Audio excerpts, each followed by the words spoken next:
Good good evening, all of you, my friends and my family of YouTube. बहुत बहुत धन्यवाद एक बार फिर आप सबों को। आपने बहुत अधिक प्यार हमें दिया है इस दो वीडियो में, और मैं बस इसी तरह लगातार कंसिस्टेंसी आप सबों को देता रहूँगा। और एग्ज़ाम आपका नज़दीक है अभी, तो उसके रिलेटेड में बिल्कुल वीवीआई क्वेश्चन जो है वेरी वेरी इंपॉर्टेंट क्वेश्चन जो आपके एग्ज़ाम से रिलेटेड क्वेश्चन होते हैं, मैं उन्हें भी प्रयास कर रहा हूँ कि उन सभी प्रश्नों को मैं जोड़ूँ इस वीडियो में, और आप सब अच्छा तैयारी कर पाए। मैं उम्मीद करता हूँ, और उम्मीद करता हूँ बहुत अच्छा लग रहा होगा जो मैं बता रहा हूँ। और आप लोगों ने जो पीछे वाले वीडियो में मैंने क्वेश्चन छोड़ा था उनका जवाब भी बहुत बखूबी तरह से बहुत बढ़िया दिया है। तो मैं उम्मीद करता हूँ कि आपको समझ में आ रही होगी हमारी, जब भी मैं आपको बता रहा हूँ इस YouTube के माध्यम से। और आप सबों तो ठीक है, आप लोगों को तो दे ही रहे हैं। चलिए मैं फिर देखता हूँ आगे के सिलसिला जारी रखता हूँ। घात और घातांक का आज लास्ट क्लास मैं दूंगा आप सबों को। हम लोग उसमें 22 तक पढ़ चुके थे, है ना। 22 तक हम लोग पढ़ लिए थे, और उसमें ऊपर बेस और कंपोनेंट और पावर का था, हम लोगों ने अध्ययन कर लिया था उसका। अब आज हम लोग पढ़ेंगे उसी में घात एवं घातांक। इसी लेसन में हम लोग आज आगे अध्ययन करेंगे, और वो होगा अध्ययन ये कि स्टैंडर्ड वैल्यू, है ना, मानक रूप का अध्ययन करेंगे हम लोग। तो चलो कुछ क्वेश्चंस का हम उदाहरण के द्वारा समझाते हैं, ये समझते हैं हम सब। मानक रूप का मतलब होता है कि किसी का भी जो स्टैंडर्ड वैल्यू होता है, जो मान होता है, सपोज अगर हम कोई 8 पे 5 शून्य लगा दिया, ठीक है, 8 पे 5 शून्य, तो इसका मानक रूप के अगर हम लिखना चाहेंगे तो सबसे पहले देखो पहला संख्या को रिजर्व रखते हैं, है ना, 8। उसके बाद जितनी शून्य है 1 2 3 4 5 गुना 10 का पावर 5 कर देंगे। इस प्रकार से स्टैंडर्ड रूप में आ गया। जब ये प्रयोग तब होती है जब ये गिनती संख्या में जब ये बहुत परेशानी होने लगती है इसे गिनने में या ध्यान रखने में, तब हम मानक रूप का प्रयोग करते हैं। और बहुत ही बेहतरीन तरीका है, इस प्रकार से हम लोग ध्यान रख पाएंगे इसको। तो इस प्रकार ये जो है मानक रूप कहलाता है, जब कोई एक संख्या रिजर्व करके उसके बाद जो भी शून्य आती है, जो भी संख्या आती है, उसके बदले शून्य को हम 10 के ऊपर एक घात के रूप में लिखते हैं। अभी और भी कुछ मैं एग्जांपल ले सकता हूँ। सपोज ये अगर 296, अगर 296 पे अगर 5 शून्य हो, है ना, तो इसको हम लोग पहला संख्या रिजर्व लिखते हैं तो 2 का 2 लिखेंगे, बाकी जो संख्याएं होंगी उसके बदले 0 0 लिखेंगे। 1 2 3 4 5 6 7, तो गुना हम इसको 10 पे पावर 7 करेंगे। और ये जो दो संख्याएं जो बच जाती है इसको बखूबी हम लिखेंगे ही, लेकिन यहाँ जो पहली संख्या के बाद जो है यहाँ पर हम दशमलव लगा देंगे, है ना। इस तरह से हम मानक रूप में इसको बदलते हैं। या फिर कोई संख्या अगर मानक रूप में ऐसे ही हो, इस प्रकार से अगर कोई संख्या 2.96 गुने 10 का पावर 7 है, इसका मतलब अगर इसको हम कहेंगे कि नहीं विस्तृत या फिर इसे कॉमन रूप में, साधारण रूप में लिखिए, तो हम वही इसका अपनाएंगे। ये इसका जस्ट अपोजिट होता है। अब ये क्या करेंगे, 296 का 96 लिख देंगे। अब यहाँ देखिए 7 शून्य ये है, ये 7 शून्य है, 7 शून्य में 2 शून्य इसको हम हटा देंगे, क्योंकि 7 में 2 शून्य इसका आया था ना, ये संख्या होगा। अब दशमलव आगे जाएगा तो घट जाएगा, तो कितना हो जाएगा, ये इसके ऊपर बचेंगे 5 शून्य। तो 1 2 3 4 5, इस प्रकार से इसको लिखेंगे। और नहीं तो आप लोग पहले इसका एक और विकल्प आप लोग पहले देखे होंगे कभी, मैं बताया होगा आप लोगों को। अगर 2.96 गुणे 10 का पावर अगर 7 होता है, तो यहाँ पर हम लोग क्या करते हैं, इसको दशमलव हटाते हैं, हटाने के बदले क्या करते हैं, नीचे 2 संख्या है तो 2 0 हम लोग लिखते हैं, ठीक है। तो अब इसको हम इस रूप में भी देख सकते हैं दोस्त, 2 दशमलव ये तो दशमलव हट गया तो 9 6 हो गया, यानी कि 296 हो गया। 10 का पावर 7 रहेगा ही। नीचे कितना हो गया, 1 0 2 0, यानी 10 के पावर कितना लिख सकते हैं इसको हम 2 लिख सकते हैं, सही है ना, 2 लिख सकते हैं। तो इस तरह से हम अगर इसको लिखेंगे 10 का पावर 2, अब जरा देखो कहोगे ये नीचे 2 शून्य है और ऊपर 7 शून्य है, इसका अर्थ यही होता है। अब आप बताइए मुझे, अगर 10 को ऊपर ले जाएंगे तो यहाँ यहीं से भी इसको कट कर सकते हैं, या फिर इसको आगे एक और स्टेप में बनाएंगे, 296 गुना 10 का पावर 7 हो जाएगा। और जब ये ऊपर की ओर जाता है, जब कोई शून्य नीचे से ऊपर की ओर जाता है, अर्थात भिन्न हर से अंश की ओर तरफ जाता है, तो ये पावर माइनस में हो जाता है। हमने इसको पढ़ाया था आपको, ये आप घातांक के नियम में देखा होगा, ये 1 था, अगर इसके ऊपर 1 लगा देंगे यानी 1/1 का पावर 1 लिखेंगे, तो हम लोग क्या लिखते थे, -1, है ना, -1, ठीक है, इसको लिखते थे हम लोग -1, यानी 1 का पावर 1 का 1 करेंगे तो यहाँ हो जाता था a का पावर -1, ठीक है। तो इस प्रकार से हम इसको यही करेंगे। ये 10 का जो है 10 का पावर 2 है, ये हर में था, नीचे था, ऊपर जाएगा तो हो जाएगा अंश में, और इसका प्लस का चिन्ह हो जाएगा माइनस। अब बताइए, यहाँ पर आपने देखा होगा दोनों अगर बेस समान हो तो ऊपर जो इसका जो ऊपर का कंपोनेंट से जो घात है वो क्या होता है, जुड़ता है। तो 7 में 2 जोड़ दो, -7 में -2 जोड़ दो तो कितना आ जाएगा, तो 5 आ जाएगा। तो 296 गुना 10 का पावर 5। तो या तो आप ऐसे लिख सकते हो, या तो इसको आप यहीं से घटा कर लिख सकते हो, डायरेक्टली देख लीजिए कि दशमलव के बाद 2 संख्या है, यानी 2 शून्य घट जाएगा तो 7 में 2 5 बचेगा। तो इस प्रकार से हम स्टैंडर्ड मान में बदलते हैं इसको, ठीक है, स्टैंडर्ड रूप में लिखते हैं। समझ में आ गया होगा। तो इसी आधार पे हम लोग आज क्वेश्चन देखेंगे। 22 के बाद जो क्वेश्चन है आपका सेम इसी तरह क्वेश्चन है, ठीक है। चले देखते हैं। तो आज हम लोग मानक रूप देखेंगे।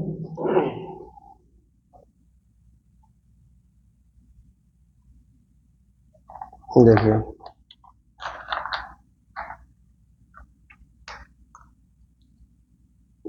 तो 23 नंबर का जो क्वेश्चन है उसमें 8 गुना 10 का पावर यानी 10 का घात -3 है। अब कह रहा है इसका सामान्य रूप क्या होगा।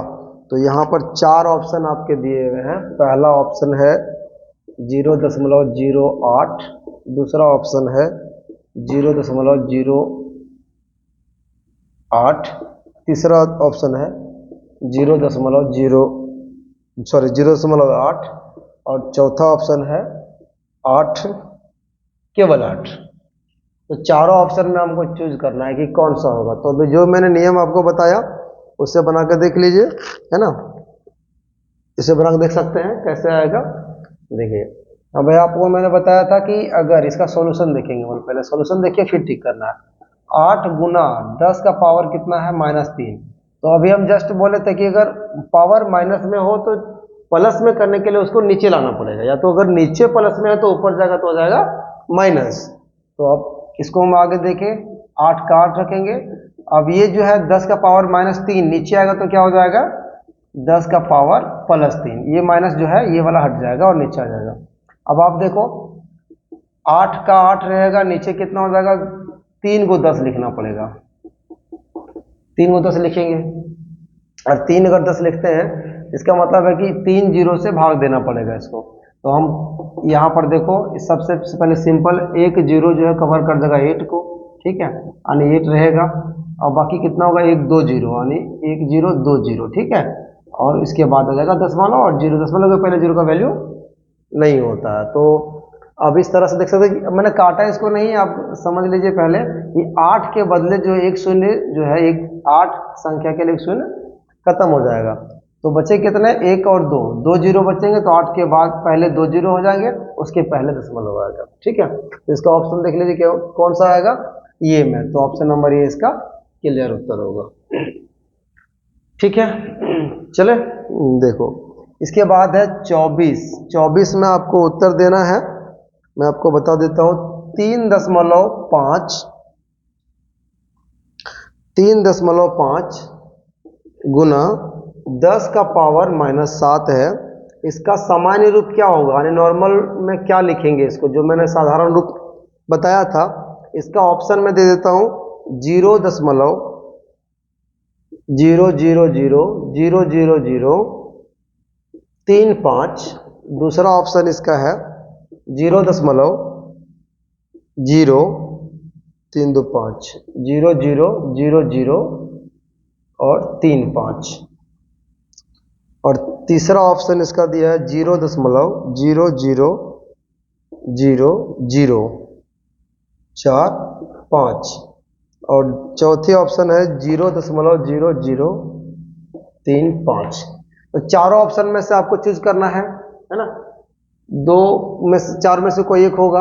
आप इसको सॉल्यूशन देख लेते हैं पहले। ये तो ऑप्शन हो गया, सॉरी, इसको ऑप्शन हो गया। इस सॉल्यूशन हम इसको देखेंगे। चलो सॉल्यूशन कैसे करेंगे, अभी मैंने जस्ट आपको बताया है कि 3.5, तो 3.5 को हम लोग 3.5 लिखेंगे। अब ये 10 का पावर -7 है, तो मैं जस्ट ऊपर में क्वेश्चन में देखिए मैंने इसको बनाया था, माइनस अगर ऊपर होता है तो क्या होता है, वो नीचे आता है तो प्लस हो जाता है। तो 3.5 को हम नीचे लिखेंगे 10 का पावर 7, ठीक है। और अगर ऐसा लिखते हैं तो ये 3.5 का 5 रह जाएगा, ठीक है। और नीचे कितना है, 10 का पावर 7। तो 10 का पावर 7 मतलब 10 का 10, 7 शून्य हो जाएगा, है ना, 7 शून्य हो जाएगा। तो इसको हम अगर डिवाइड करेंगे तो क्या होगा, जरा देखो। एक इस तरह से हम अगर और भी डिटेल्स चाहें तो इसको हम इस प्रकार लिख सकते हैं, 10 को 7 बार लिखना पड़ जाएगा। और नहीं तो फिर मैं आपको आसान तरीका बताता हूँ, एक मिनट देखिए, पहले इसको देख लीजिए, है ना। 10 के पावर कितना था, 7, यानी 10 को हम 7 टाइम लिखेंगे, 7 बार लिखेंगे, ठीक है। तो इस हिसाब से अगर हम देखेंगे तो कितना जाएगा, ये तो दशमलव पहले यहाँ तक आ चुकी है। अब इसके बाद अगर हम इसको बैक साइड ले चलते हैं, पीछे क्यों ले चलते हैं, तो देखना वो कितना शून्य पीछे जाएगा। तो सबसे पहले बताया, एक जो 10 है, 1 0, वो 3 के लिए खत्म हो जाएगा। तो इसका उत्तर हम ढूंढते हैं। ये तो 5 पहले से रहेगा, अब 3 भी आ गया, चूंकि पॉइंट अभी इसके बाहर आ गया। अब कितना शून्य है, 1 2 3 4 5 6, यानी 6 शून्य पीछे आएगा, 1 2 3 4 5 6, है ना। उसके बाद इधर तो कुछ नहीं बचा, तो दशमलव के पहले 0 लगा देंगे, दशमलव आके यहाँ ठहर गया, अब इसके पहले 0 होगा। तो ऑप्शन देख सकते हैं दोस्त, कौन सा होगा, ऑप्शन नंबर, अब गिनना पड़ेगा, 1 2 3 4 5 6, 1 2 3 4 5 6। चलो ऑप्शन नंबर ये क्लियर हो जाएगा, है ना। इस प्रकार से ऑप्शन नंबर ये क्लियर होगा। देखो आज मैं ऑप्शन इसलिए लिख रहा हूँ क्योंकि सजेस्ट किया कि सर ऑप्शन भी लिखेंगे तो बहुत बेहतर होगा, क्योंकि हम सबको को दिक्कत ना हो समझने में। तो मैं ऑप्शन भी आज लिख दे रहा हूँ ताकि आप आराम से इसको समझ सकते हैं, और इसमें से कौन सा होगा आपको आप चूज भी कर सकते हैं, भली बात है, ठीक है। देखो ये थोड़ा सा कंफ्यूज करेगा आपको, लेकिन हड़बड़ाना नहीं है। बिल्कुल आराम से कूल माइंड से देखेंगे तो क्वेश्चन बहुत इजी लगेगा और बहुत आसानी से हो जाएगा, ठीक है। चलो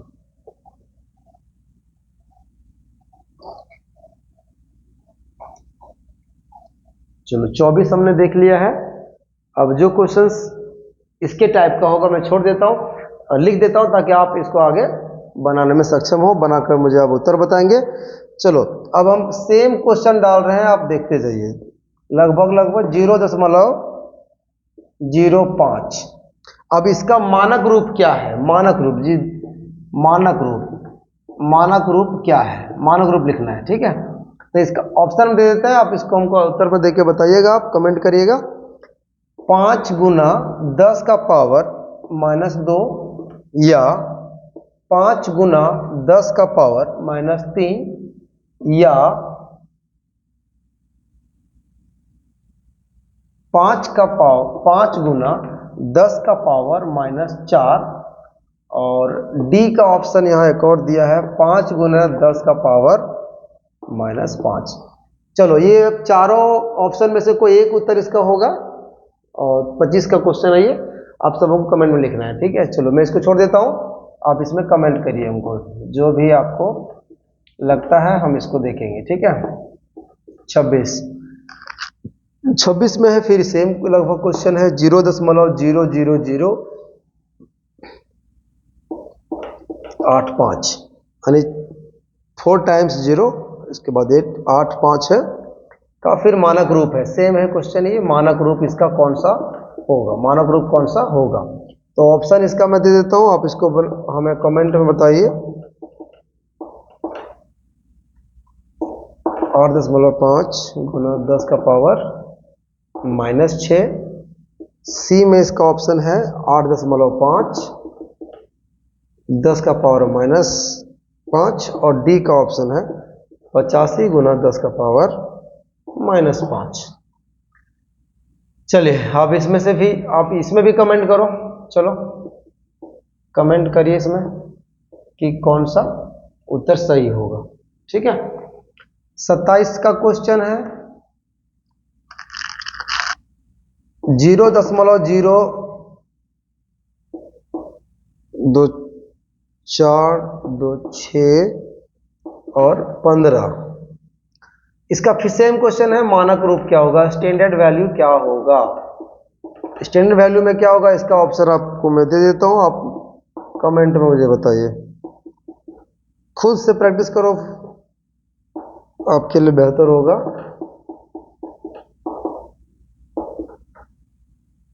0.5 10 का पावर -7 डी 1.5 गुना 10 का पावर -7। चलो इसका भी आप कमेंट करिए हमको, देखते हैं कितने लोगों का उत्तर सही आता है और कितने लोग सही बना पाते हैं इसको। 28वां क्वेश्चन 0.0000735 का यही है स्टैंडर्ड मान। मानक रूप ज्ञात करिए, इसका भी वही ज्ञात करना है, मानक रूप ज्ञात करना है। चलिए मैं इसका ऑप्शन नहीं देता हूँ, आप इसमें कमेंट करिए, देखते हैं कितना लोग सही बना पाएंगे इसको। ठीक है, इसमें ऑप्शन देते हैं, देखते हैं कितने लोग आप लोग सही बनाकर मुझे बता पाएंगे कि इसका उत्तर क्या होना चाहिए। 29 का क्वेश्चन है, चलिए क्वेश्चन हम लोग लगातार एकदम करेंगे, क्वेश्चन तो भरपूर देंगे आपको।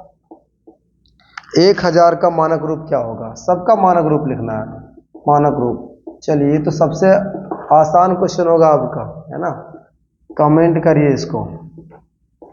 सेम नियम है बिल्कुल, एक ही जो मैं नियम बताया आपको वही करना है। ठीक है, कुछ क्वेश्चंस हैं, इसको देख लीजिए और ठीक है कंप्लीट करके बताइए हमको, जितने भी हैं कंप्लीट सारा बन जाएगा कंप्लीट, आप लोगों से चूंकि बता चुका हूँ और है ना, तो कंप्लीट करिए इसको और हमें बताइए। बाकी आप सब हमें कमेंट में बताइए कौन सा उत्तर होगा इन सभी का ऑप्शन वाला, और जो नहीं है उसका ऑप्शन, जिसका ऑप्शन नहीं दिए हैं उसका उत्तर आप मुझे बताइए। ठीक है,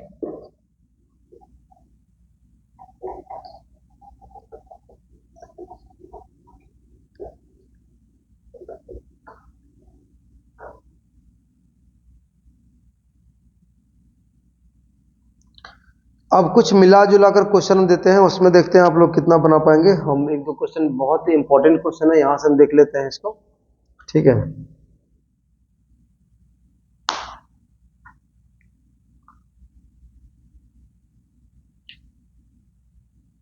तो आज ये सेशन इसका यहीं तक रहेगा कंप्लीटली।